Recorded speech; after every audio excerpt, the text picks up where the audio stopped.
Au nom du Père, du Fils et du Saint-Esprit, ainsi soit-il.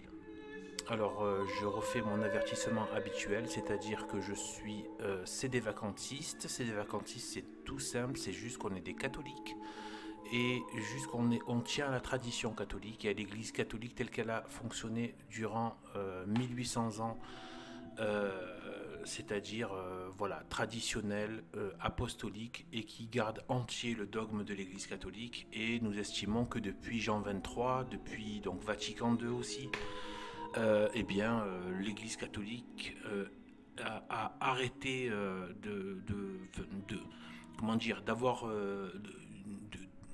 de poursuivre la transmission du dogme catholique. Et donc elle a adhéré au modernisme et c'est une sorte de secte Vatican II, une secte mondialiste, œcuméniste et noachique qui n'est pas du tout le catholicisme. Donc voilà, je préfère le dire parce que c'est très important, c'est même capital pour être catholique aujourd'hui d'avoir cette franche séparation avec ce qui se fait là-bas qui est une abomination. Donc par contre, voilà, avec les CD vacantistes, on essaie de garder le traditionnalisme de la catholicité pure. Voilà, donc alors je vais continuer donc, la lecture, on en est au chapitre 3. Euh, alors, le chapitre 3, dont le titre est Le dogme qui a donné lieu à la division du monde surnaturel. Décrété de toute éternité, le dogme de l'incarnation du Verbe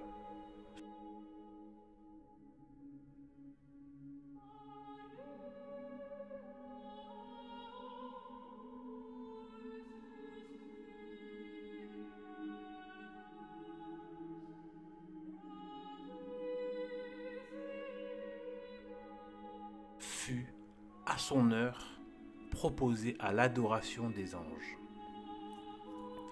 Les uns acceptèrent humblement la supériorité qu'ils créaient en faveur de l'homme. Les autres, révoltés de la préférence donnée à la nature humaine, protestèrent contre le divin conseil. Telle est la pensée d'un grand nombre de docteurs illustres. À tous égards, elle mérite l'attention du théologien et du philosophe. Le premier y trouve la solution des plus hautes questions de la science divine. Au second, elle explique, et elle explique seule, le caractère intime de la lutte éternelle du bien et du mal. Trois propositions incontestables nous semblent d'ailleurs en démontrer la justesse. Le mystère de l'incarnation fut l'épreuve des anges.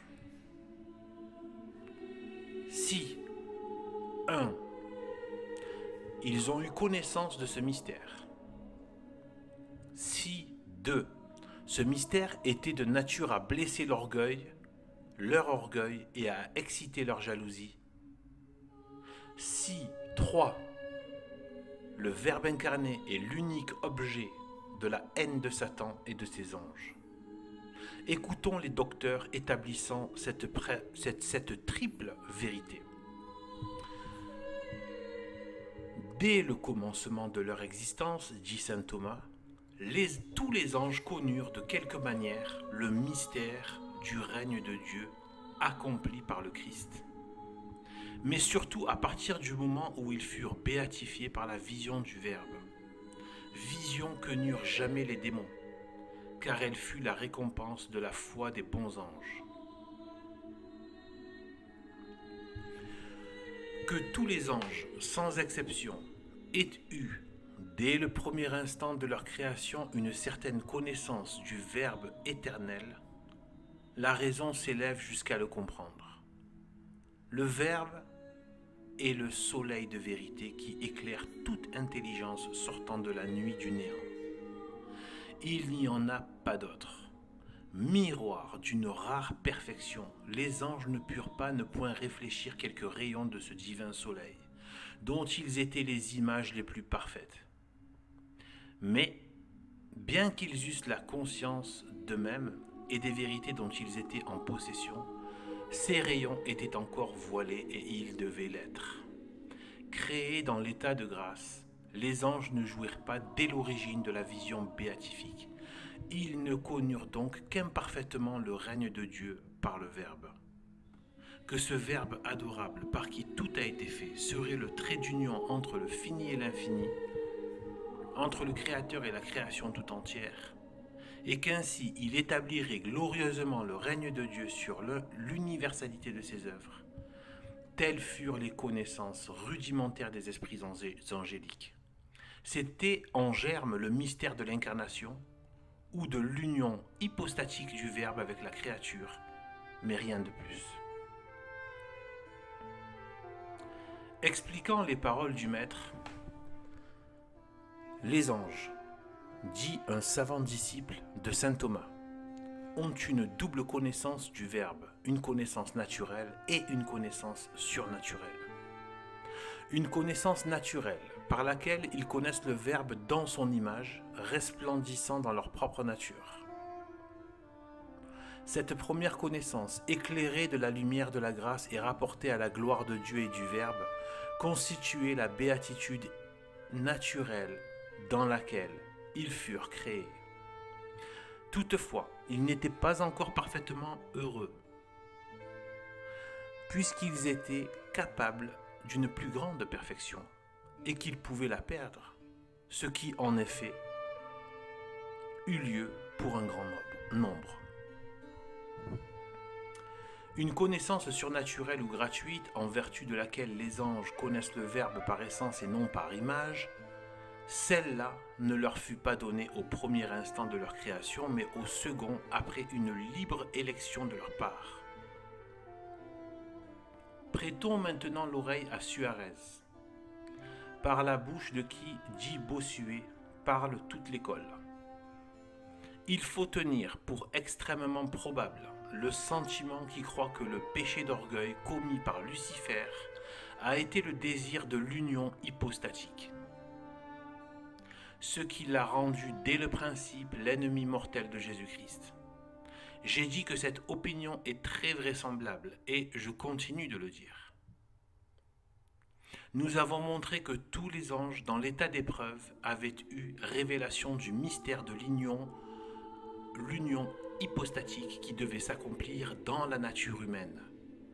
Il est donc infiniment croyable que Lucifer aura trouvé là l'occasion de son péché et de sa chute.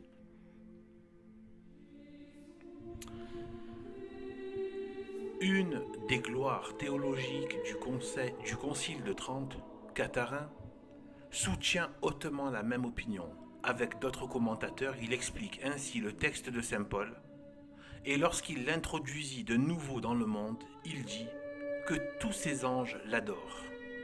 Pourquoi ce mot de nouveau, une seconde fois? Parce que le Père éternel avait déjà introduit une première fois son Fils dans le monde. Lorsque dès le commencement, il le proposa à l'adoration des anges et leur révéla le mystère de l'incarnation. Il l'introduisit une seconde fois lorsqu'il l'envoya sur la terre pour s'incarner effectivement.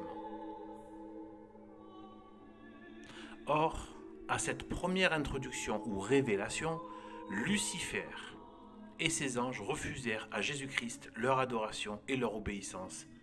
Tel fut leur péché. En effet, suivant la doctrine commune des pères, le démon a péché par envie contre l'homme. Et il est plus probable qu'il a péché avant que l'homme fût créé. Or, il ne faut pas croire que les anges aient porté envie à la perfection naturelle de l'homme, en tant que créé à l'image et à la ressemblance de Dieu. Dans cette supposition, chaque ange aurait eu la même raison et même une plus forte de jalouser les autres anges. Il est donc plus vraisemblable que le démon a péché par l'envie de la dignité à laquelle il a vu la nature humaine élevée dans le mystère de l'incarnation.